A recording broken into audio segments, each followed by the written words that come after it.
Hey, hello. We are live and we have the one and the only Amy Carney here. Amy, hello. Hello. Hello. How are you? Oh my gosh, I'm great. So I'm so excited to spend this time with you. And we're going to share it with our Facebook friends. And so if you click in and you join us, feel free to ask questions. I'll throw my glasses on every once in a while so that I can read them. So that's fine. That's my problem. But we're just catching up with Amy because Amy, you and I met about, was it a year ago? Yeah. Wow. And you're already, wow. Yeah, it was, yeah, we met about a year ago. You signed up to work with me to work on your book, which came out. Tell us a little bit about that process. And then we'll backtrack and talk about your backstory. But you and I met at an event.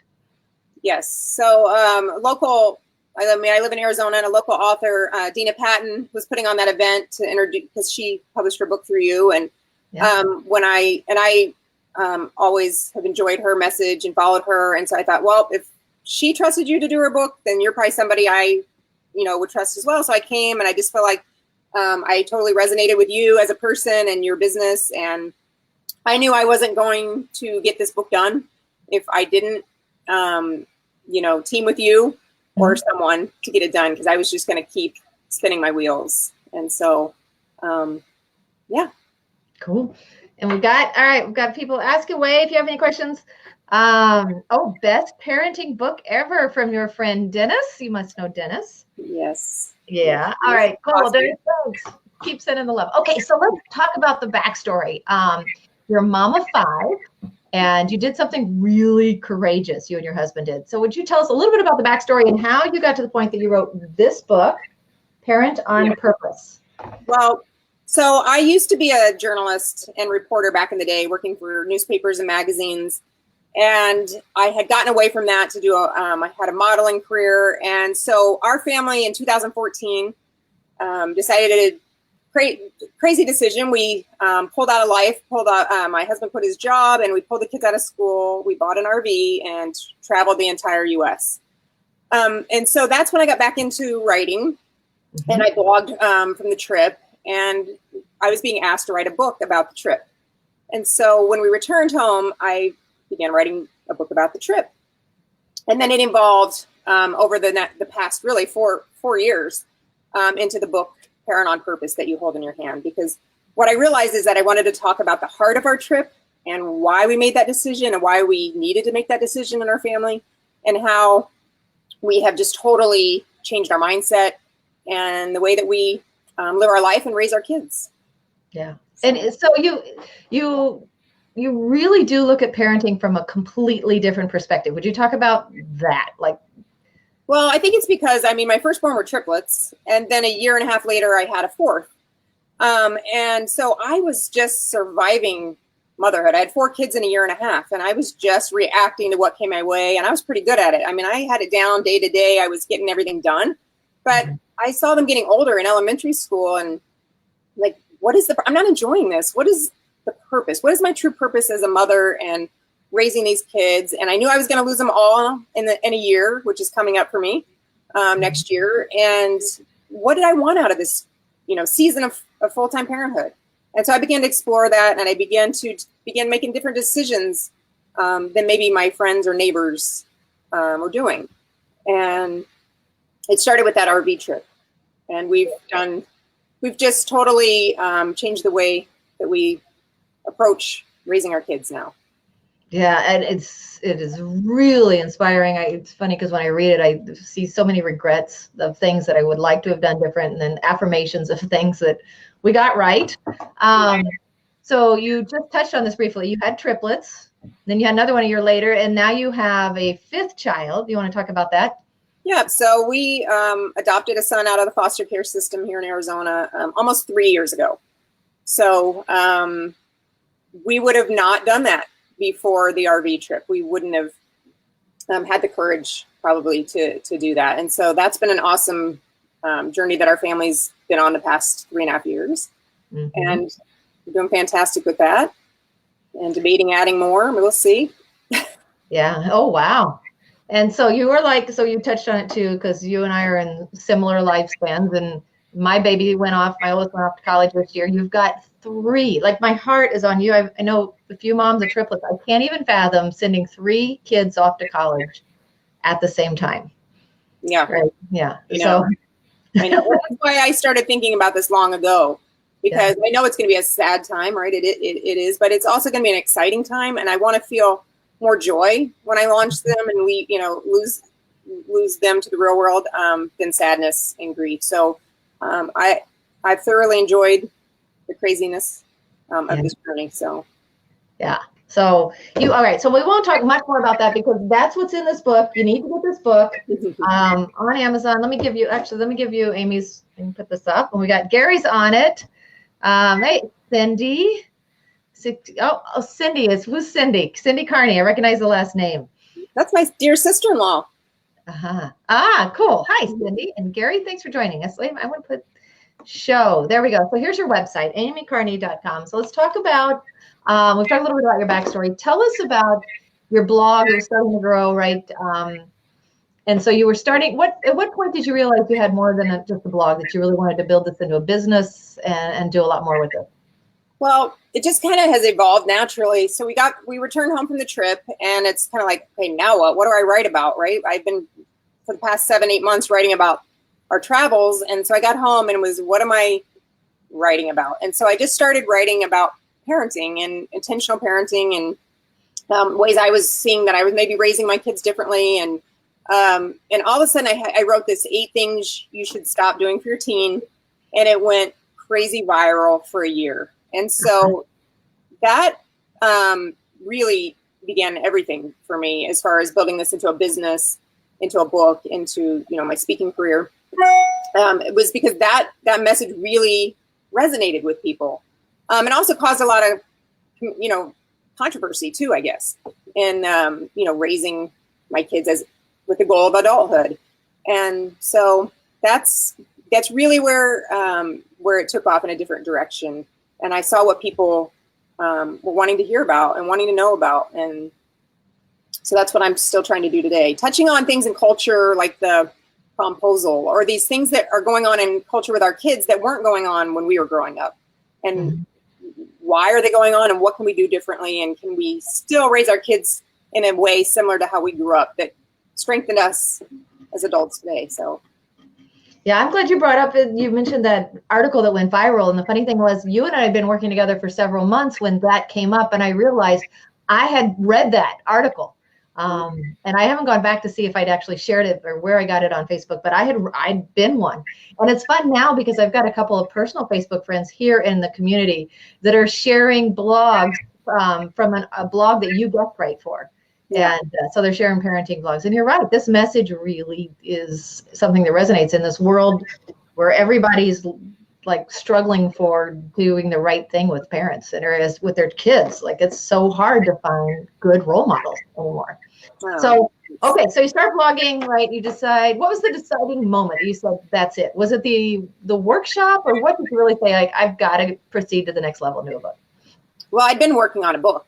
I mean, I'd been working on the book and rewriting the book and redoing the book. And I was working with my awesome developmental editor here, Susan Pullman. And so I was working on it, but she was more wanting me to take it on a national level, and we were just still figuring out how were we going to publish this. I was working on my query letters, and then when I was introduced to you, I thought this sounds like this could be a perfect fit for me because I want this to be more of a business than just a book.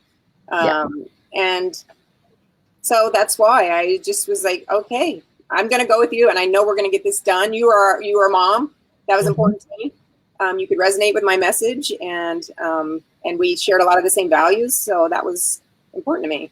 Yeah, we had some good conversations about similar books and things that we do that not most people do with our kids. So what surprised you about the process of making that next step and going ahead?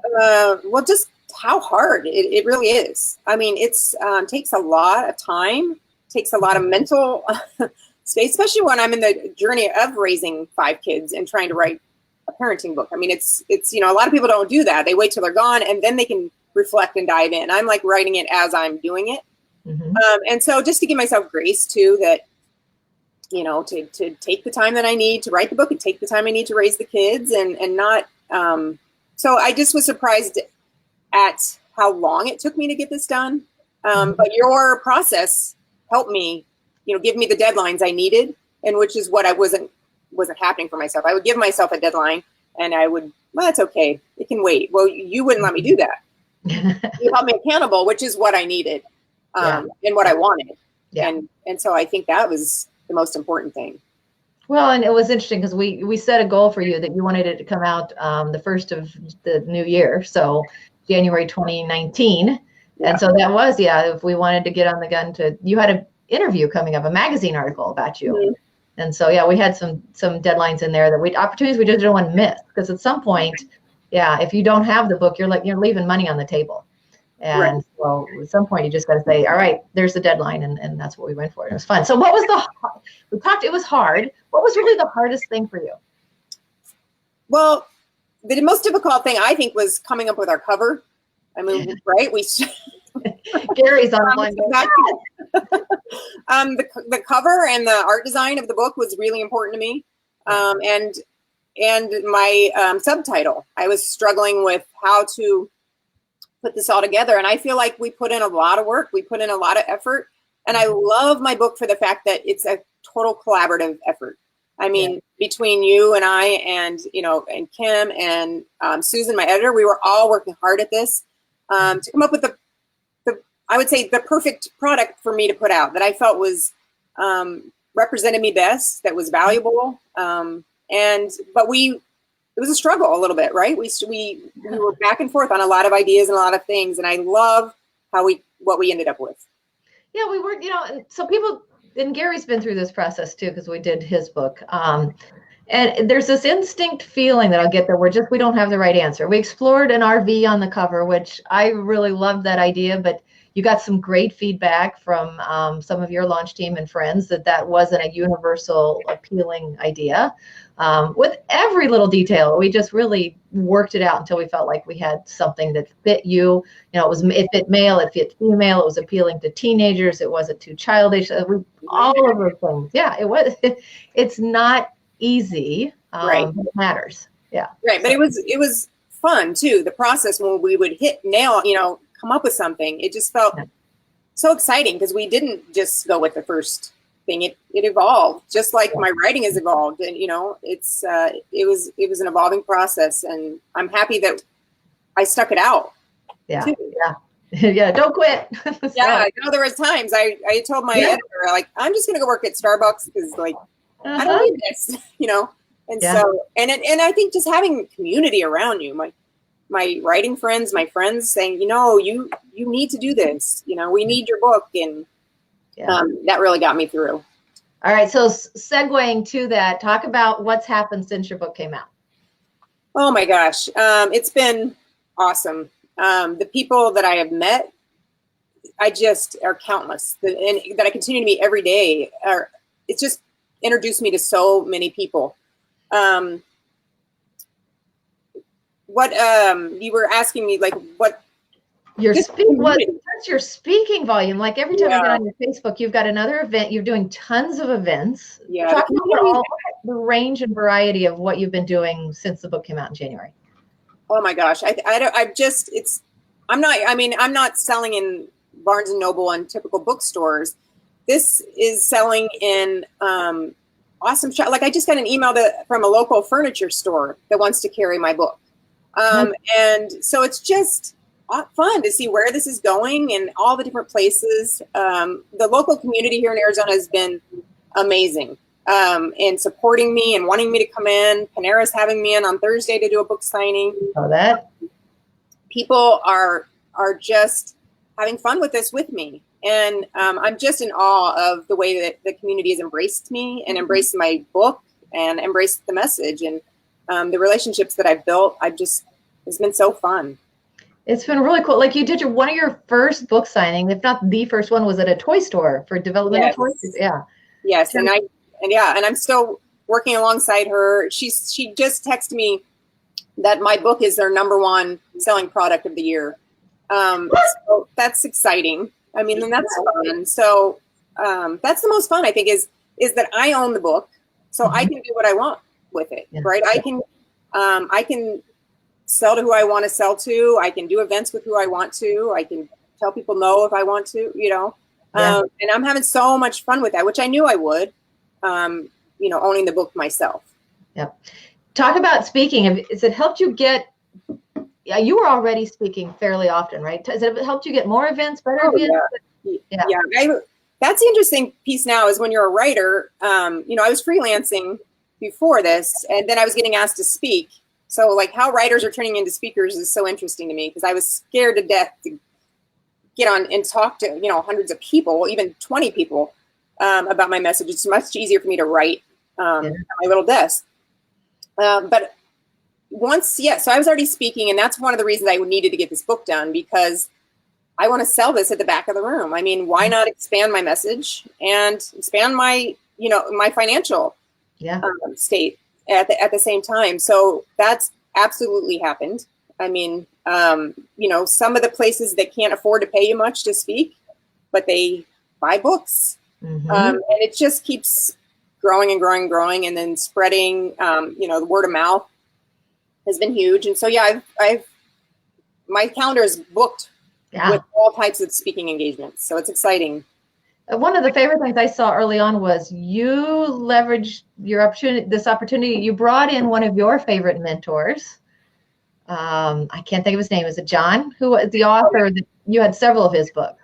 Oh yeah, John Roseman. I'm one of his leadership parenting coaches. And so, and he wrote the foreword to the book. And so, I've had a blast teaming with other authors. I mean, Dennis, who you talked about earlier, he's one of my biggest supporters, and he's written several awesome parenting books. And so just seeing people come around me and want to help me and believe in me and believe in my message is just so fulfilling and keeps you going, because sometimes you write this stuff and like, does anybody care? Is this helping anyone? And then I'll meet somebody. I did a signing at Chick-fil-A, and I had this girl come in and talk about all the things, how this has helped her, and she's still not where she wants to be. And it's like, oh my gosh. I mean, if one thing I'm saying helps a family, helps a parent, then it's so worth it. All the work that went into it. So speaking of that, has there been a single affirming moment or general theme that like really has sunk deeply into you? Well, I have so many people, like I said, in the community that reached out, but I have one woman who she owns Inside Out Aesthetics, and I went to her once, but I've never gone again. And she's amazing. I love her. She's a mother and just has a great business, a great heart. And she reached out to me and she offered to sell my book for a month because it was May. It was National Foster Care Month. And so proceeds of my book go back to foster care organizations. And so she held this whole month event at her office and sold a bunch of books. I'm not even her client. Like, she just did this out of a kindness of her heart, and sold a bunch of books. And then when I got the check from her, she had also put in a huge donation to send two children in foster care to the summer camp, which is what I do. So it was like, I just love everything about this, and the giving back. That I was able to, through her generous donation and the proceeds of the book, I think we sent 4 or 5 kids to summer camp this summer, and the book's only been out 7 months. Yeah. So just that in itself is worth it, and seeing people want to jump on board and help too, and it helps not only me, but it's helping these kids living in foster care too. So. Tell me about your kids. What's changed about them now that mom's an author? They're mortified. They're like, if you could just not be doing this all over Arizona, because it's or what I post on Instagram. All of our friends are following you. Could you not post about your book anymore? But they're also secretly proud, right? I think, but it's been fun. It's been fun. And that was one of the things why I'm like, I am going to finish this book, because I've been talking about parents will come up to my kids though and say, your mom's awesome. That book was awesome. And they're like, oh my gosh, So it's been fun. Yeah, but didn't I just see it on your Instagram? Is it one of your sons is writing? It was a card, but he called it a book. Is it my purpose book with my mom? What is it? Okay, yeah, that's our youngest. We we are doing a what is it? An acts of kindness. This summer we did an acts of kindness because we're always doing little things, and we talk about, a random act of kindness can we find to do? And so this was a way for he and I to do something, just he and I, and it to help him with his writing skills because he struggles a little bit in that area.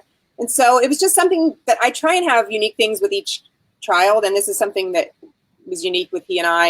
And sometimes I'll ask him at school, do you have anything that you can write in the journal that you did, from school today? And so it's just a way to talk about the values. It's cool. I am trying to get my own children to write. We had a summer that they were writing their books, and we ran out of summer before they got them finished. And by the time we rolled around to the next summer, they would outgrown the idea. I'm like, oh yeah, well, my 4 teenagers are not writing in a kindness journal. Yeah, well, yeah. Well, I got to tell you though that I used to make fun of my mother. She was a book fan, and I hated books, and I hated them. I'm like, Mom, like, why? And then so just wait. That's all you got to tell them. I keep telling my girls because my girls don't think they like books either. And I'm like, just wait. Yep, that's funny. That's funny. All right, so what's next for you? So, good question. A few things. So I'm working on a product line. And I'm hoping to launch that in January with a couple. I want to talk more about legacy and leaving a legacy and how do we do that in this busy culture that we live in. And then I'm working on another book outline. I'm not sure if I'm ready to tackle that, but I've got ideas and I've been writing it more on how to live a life that matters, like a meaningful life. Nice. And parenting is just one piece of that because that's the season I'm in, but I want to talk about the overall message. Yeah. So now what's really cool is that, so when you and I did our very first call, which was about a year ago that we started this, and that's where we started talking about what's next for you and how the book fits into the overall strategy. And we had a really cool couple of affirming moments in that we were talking about paths that looped back around and you got connected to some cool people. So I'm not going to divulge too much, but there are, the part of the strategy has always been the companion pieces that allow you to keep making a bigger impact, reaching more people, getting them actively involved in this, and making more money, right? Yeah. So all of it's positive. Yeah, it's just so fun. The work behind it. Yeah, it's so fun to watch you, Amy. Gary shared his story. He had a neat story that you impacted him, and so I'll let people look at it in the sun. But he had a stepson who crashed his car last spring, and he had been working with you. So Gary's a publicist, and he had been talking to you and read your book and had been working with you a little bit on some things that was cool. So he shares that story here in the comments.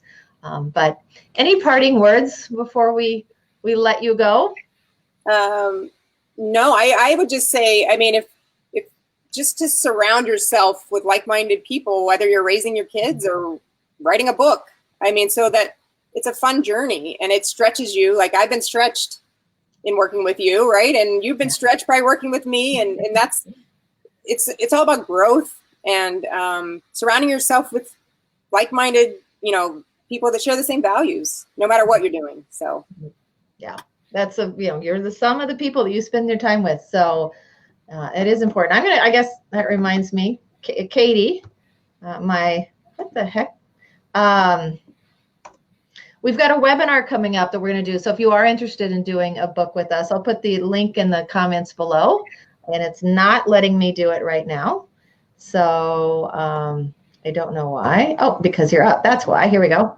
Webinar. So I'm going to be doing a webinar. That didn't work at all. Here we go. It doesn't want you to replace my. There we go. Yes, Amy Carney. There we go. We're going to be doing a webinar just talking about the things that you and I've talked about and the things you and I've been working on. So, and awesome. Then hopefully you're coming up to spend time with me in Indiana. We're going to work on the next level. So I'm excited about that. So thank you. Yeah. Thank Mom you. of 5, Amy Carney. You got to get the book. Really good. Amy's really cool. I have the coveted hardcover edition. So you can only buy that local in Arizona. I can ship it to you. Actually, I have an idea for you on that. We can actually get that on Amazon for you, so we'll talk. So, cool. Okay. Yeah. All right. Gary has a comment. Anybody else? Cindy has a comment. Let's share some of these. Let's pull it right up. All right. Cindy says, I love being able to share this book with friends who have younger children. And Gary says, your trip was an revelation. Funny, right? Gary, master of words. Dennis, thanks for joining us. Thanks, everybody, for joining us. I'm going to let Amy go. Get back to work. And we will talk soon. Amy, thank you again. Yeah, thank you, Nicole. Dear friend, and I hope to see you soon. Take care. Thanks. Bye. Bye.